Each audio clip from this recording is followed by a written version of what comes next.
Well, here's a simple Python code, and can you find the correct output of this code? You can pause the video to think for a moment.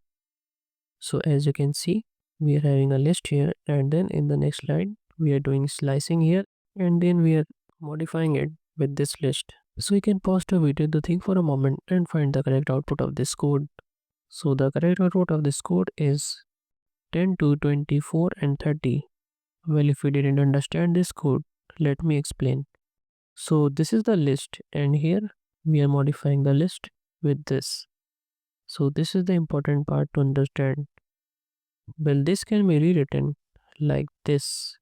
L starting point is 0 and the ending point is the length of this list, which is 5 here, and then there's 2, which is the step.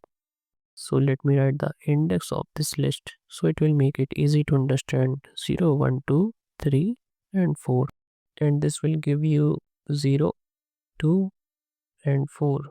So this is the indexes where change will take place. So the change will take place here 0, 2 and 4. That means the new list will become 10, then 2 is unaffected, then there's 20 and 4 is unaffected, and then there's 30. And this was the output.